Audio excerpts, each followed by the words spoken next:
You know, kids look at things completely different.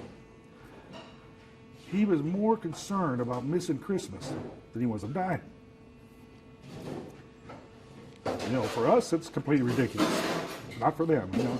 They haven't fathomed yet what dying really is all about, you know. So when I got there, my job was to make sure that he got Christmas, you know. And that's got to be happy and it's got to be a fun time, you know. Hard to do when your family members are just, they're in a bad way right now, you know. And to try to tell him, look, I got to be the happy guy. I got to be the guy that goes in there and makes him feel like he's number one and all that kind of stuff. Now, if you're going to lose it, you know, excuse me, he says, please step out of the room, you know, go out in the hallway and cry or whatever, you know. Afterwards, I'll sit out there, I'll cry with you, you know, but I can't have you doing that here, you know. So if you think you're going to lose it, just leave the room, you know. But until then, you're fine, you know.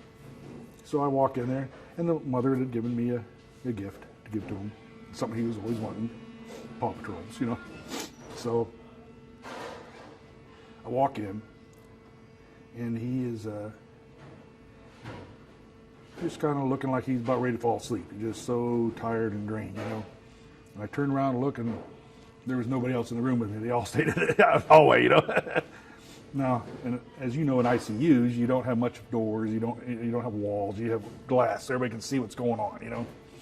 So I could still see him out there, and that was bothering me. So I kind of went up on the table or on the bed with him and sat down with my back towards the windows, you know.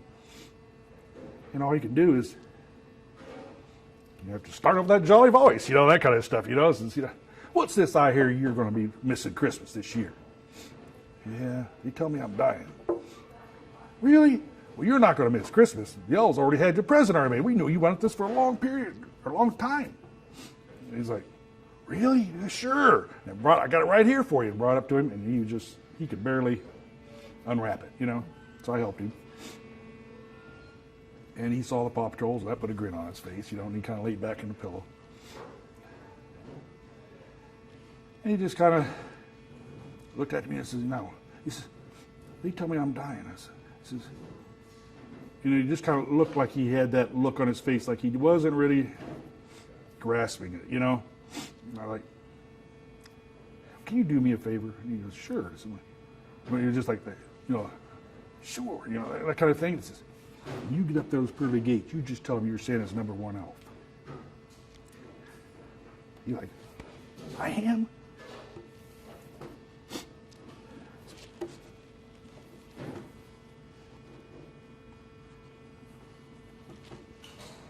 You sure are.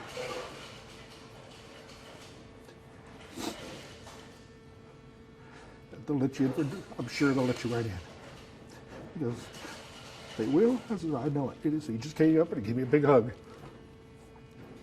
I had a hold of him, and he just kind of looked up at me and he says, Santa, can you help me?